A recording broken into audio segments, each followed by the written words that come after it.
I love it when Christians talk about, hey, you have to be in a supernatural this and that in order to achieve. Achievement does not equate to spirituality. It does not. There are gifts and calling, and those gifts are within us. And if we exercise those gifts, and if we perfect the gift that's in us, we will present something to the world that we were designed to present. Does that mean we're in the right lane?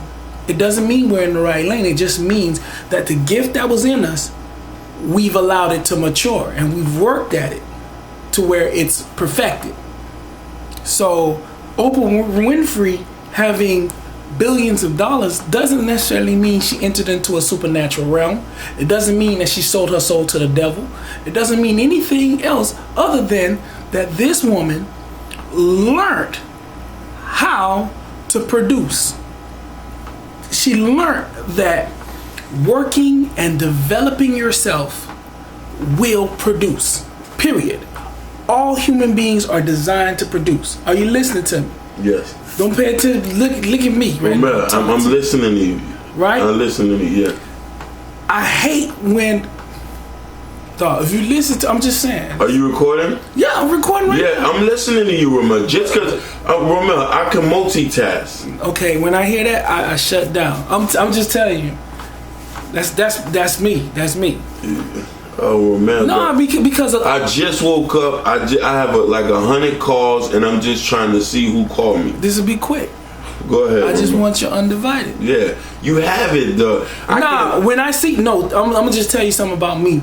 If I'm talking to somebody and they be like, oh yeah, I hear you, dog. They're like, dude, I'm listening to you. It's not, you know what I'm saying? I can chew and walk. I can chew gum and walk at the same time. Go ahead, bro. You know what I say?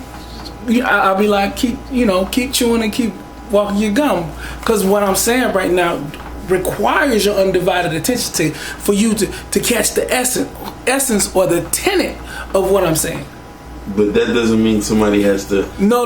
Actually, directly into if I'm interacting with someone and they're doing, the lie is you can multitask.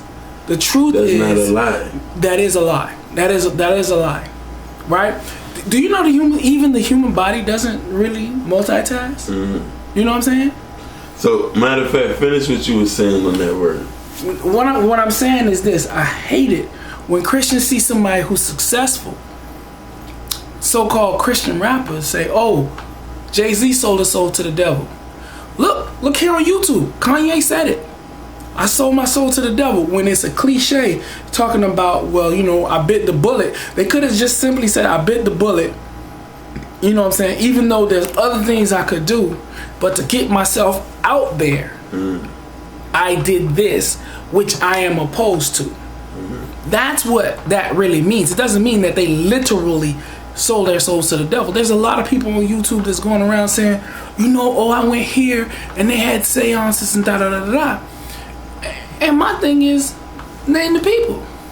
They can't name not one. Mm-hmm. They look at Jesus, they look at Jay-Z's On to the Next One, right? He did not have executive or directorial rights on that video. They brought up the Baphomet head. They brought up this, they brought up that. It wasn't even his idea. The 666 murder Jesus that this dude G. Craig is constantly going on crazy about, right? The actual song that Jay-Z made sounds more like a Christian anthem than something that supports the other side. Mm-hmm. Because what the song actually the hook of the song, what it actually says is, Lucifer, Lucifer, son of the morning, I'm gonna run you out of the earth. And that's what we're called to do as Christians. So that song is based off of a believer's point of view or an idea of a believer. If you listen to the actual lyrics and some of the things that he said, he goes on in the video when he's actually putting the song together. He's like, You know what I'm saying? You know, I'm preaching on wax, man. I never even read the Bible. Listen to it. And what he said sounds good. So a lot of people is convinced that, oh, The Rock, you know what I'm saying? This dude is the devil. There are people who have tapped into their purpose, right? Their natural purpose. And they're out of relationship with God. Mm-hmm. But yet they found the keys, right? There are certain things that are going to be true regardless, whether you're a believer or whether you're not. They're just going to be true. If I sow, whether I'm a Christian or not, if I sow, I have to reap. That is a natural order of things. That is set.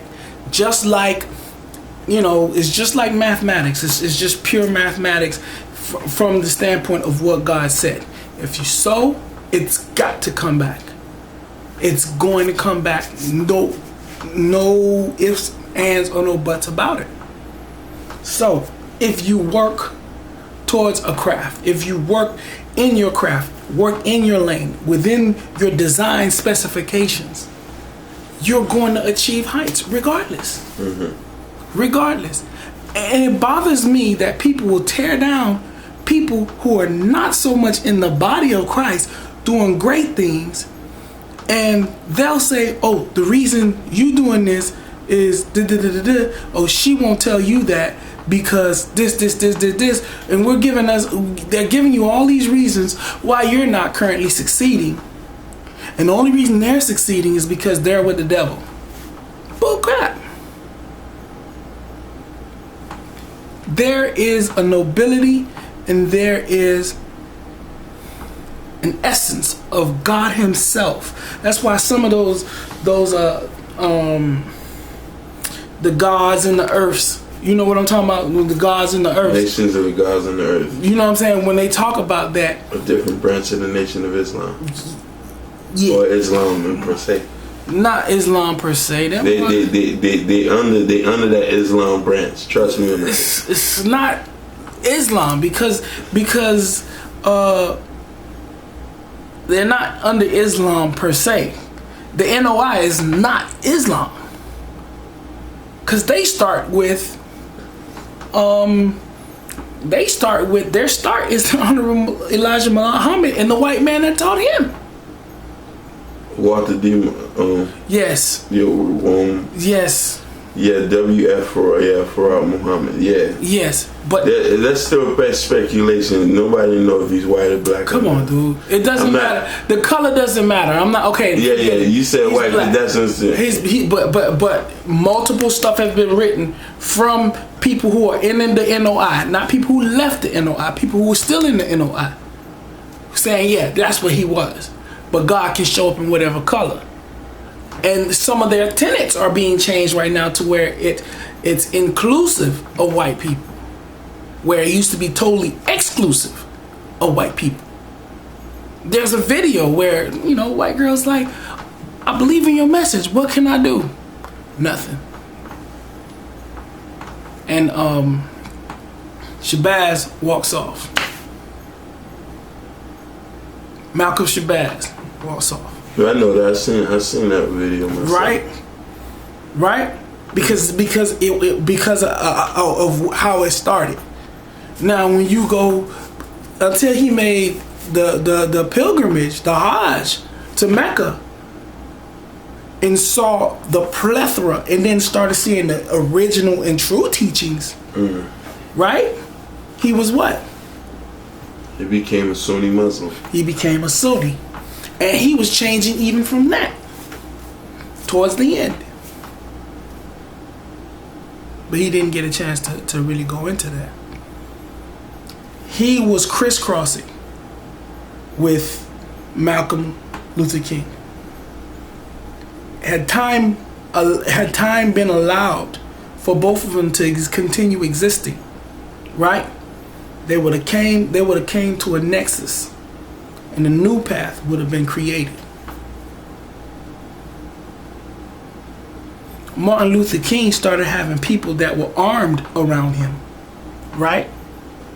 It started. The only reason he died, the only reason Malcolm Little ended up dying is why? When they caught, he started changing to more of a peace. Like, look, man, no, I gotta reach this brother. How'd the guy get close? Black security. Come on, dude. That's what they say. But let's look at the truth, because he engaged the guy in conversation. He didn't say, "Hey, get him." He engaged him in conversation, and that's when he got shot. Right? Mm-hmm. I seen it. I read. So he was asking for our guard to be down, that your brother, regardless of color, should not be seen as your enemy, that there is another enemy that is behind that. And he's starting to see that there's an enemy behind the man that seems to be your enemy, but no man is your enemy. That sounds a lot like what Christ was saying. Henceforth, no man after the flesh. That there is an enemy, that there was an unseen enemy. There is an unseen mindset that pervades over the entire world, that influences the world. Slowly but surely. It influences the poor choices that we make towards one another. And it's always towards one another. Yeah. And our lives are so intertwined that our life, our individual life, cannot be singled out by itself. It's absolutely impossible. Whatever you do to your body, whatever you do to you, it affects me. And it affects someone in China. It affects someone who knows where. It affects them because in truth, we're all connected by the essence of God that dwells within every single man, woman, and child. We're connected in that reality, in truth, in reality, we are connected in a way that we cannot separate from that. There's a biblical thing. There's a scripture, I forgot where it's at exactly, where David said, "Even if I made my bed in hell, you are with me." Now, let's look at some other things. If you are with me, right?